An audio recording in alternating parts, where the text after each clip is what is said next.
Hello. Do you like having your balls slammed into a mailbox over and over again for 2 hours and 15 minutes? Well, have I got the perfect movie for you.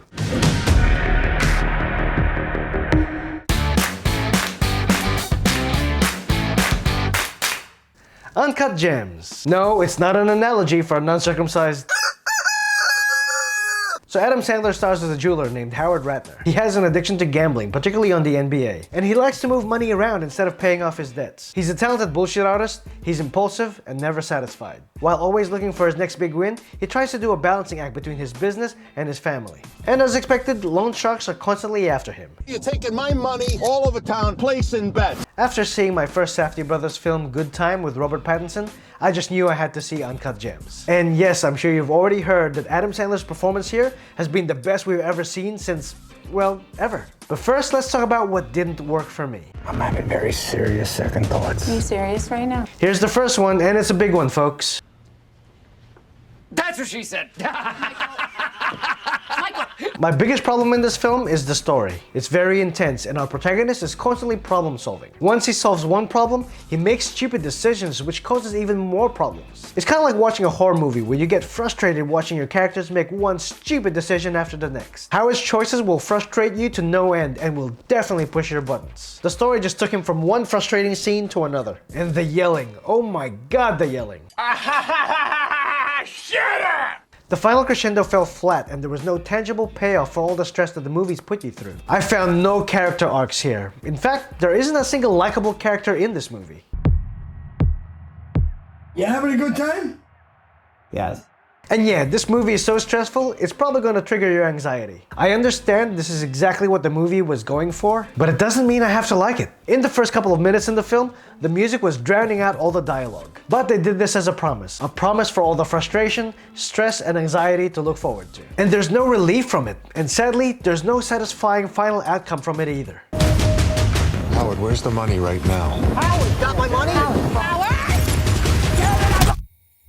If anxiety was a movie, this would be it. There's a few scenes here where Howard's on the phone, and just a simple phone call will stress you the out. The whole film feels like pure chaos. Howard Ratner is a shitbag from beginning all the way to the end. Not once has he learned any lessons from his previous mistakes. And when we get to the end, it kind of makes all the previous acts pointless. There's this one scene where Sandler was having this mental breakdown, which was already kind of awkward. Then Julia Fox joins in with a very cringe-worthy performance of trying to cry? And yeah, they kind of shit all over Sandler's moment in an already awkward scene. Give me another shot. But in saying all of this, the film still has its redeeming aspects. Adam Sandler's performance here is proof that he has dramatic chops. Like I mentioned before, his character is a liar with an addiction to gambling, and he plays a convincing scumbag that could definitely exist in the real world. His performance was so good that it won him the Independent Spirit Award. I want to see Sandler take on more roles like this. I'm not saying he should completely put his comedy career behind him, but I wouldn't complain either. I can just see so much potential success for him in dramatic roles like this in the future. And as for the Safdie brothers, these guys did an amazing job. You can tell that they've grown from their experience filming Good Time. This movie has better pacing, sharper dialogue, and camera work worthy of big budget films. Even though I found it frustrating, I thought it was brilliant directing having their characters just trying to talk over each other.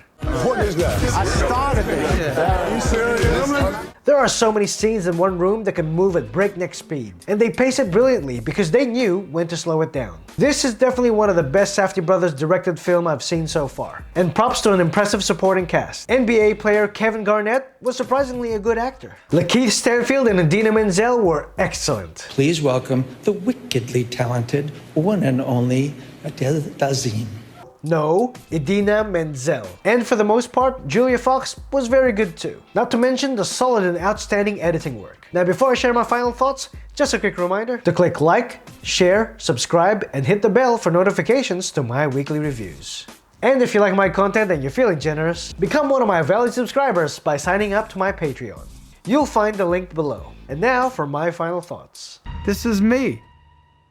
This is how I win. Starting off with the lows, we've got a lackluster story, and it triggers anxiety. And as for the highs, we've got Adam Sandler's performance and brilliant direction by the Safdie brothers. I disagree.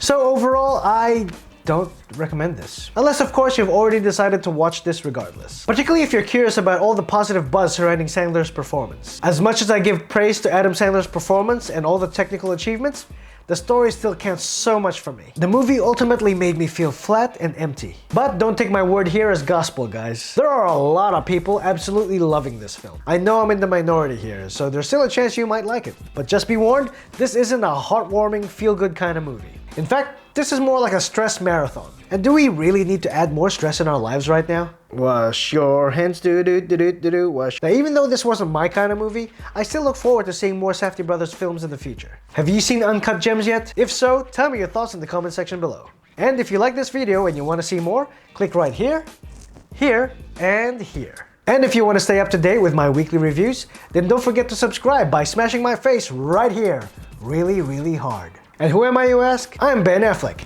Bye for now. Why did you say that name? Why did you say that name?